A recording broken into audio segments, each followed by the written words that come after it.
ভুল নকশায় শহীদ মিনার নির্মাণের প্রতিবাদে ফরিদপুরে মানববন্ধন করেছে স্থানীয়রা। এ বিষয়ে আরো জানাতে যুক্ত হচ্ছেন সহকর্মী NKB নয়ন। নয়ন, আসলে কারা ভুল নকশায় শহীদ মিনার বানিয়েছে এবং আন্দোলনকারীদের দাবি আসলে কি কি তথ্য রয়েছে আপনার কাছে? ধন্যবাদ জ্যোতি।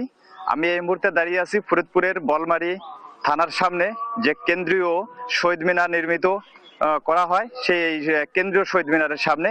আসলে শহীদ মিনারটা শুরু থেকেই মানে ভুল নকশায় তৈরি করা হয়েছে, এমনটি কিন্তু অভিযোগ যারা সাংস্কৃতিক কর্মী তাদের কিন্তু শুরু থেকে অভিযোগ ছিল। তো আমরা যেটা জানতে পেরেছি, এটা 2010 সালে নির্মিত হয়, যেটা তৎকালীন স্বৈরাচার আওয়ামী লীগ সরকার ক্ষমতায় ছিলেন। তো তখন কিন্তু নির্মাণের পরেই কিন্তু স্থানীয় সাংস্কৃতিক কর্মী তারা কিন্তু বারবার আওয়াজ তুলেছেন যে এই শহীদ মিনারটি ভুল নকশায় তৈরি করা হয়েছে। তাদের দাবিটি এমন যে এই শহীদ মিনারটি হচ্ছে মাঝখানে যে মিনারটি থাকে এটি হচ্ছে মা, আর দুই পাশে সন্তান। কিন্তু এটার যে চিত্রটা এখানে করা হয়েছে এটা কিন্তু তিনটাকে কিন্তু মা বোঝানো হয়েছে, এখানে সন্তানের কোনো অস্তিত্ব নেই।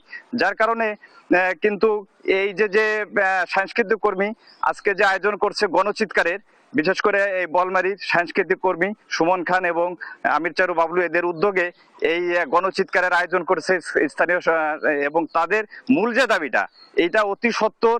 তারা কিন্তু বছরের পর বছর এই সংস্কারের জন্য দাবি জানালেও কোনো রাজনৈতিক ব্যক্তি এবং কোন সরকার এবং প্রশাসন তারা কিন্তু এটি সংস্কারের উদ্যোগ নেননি।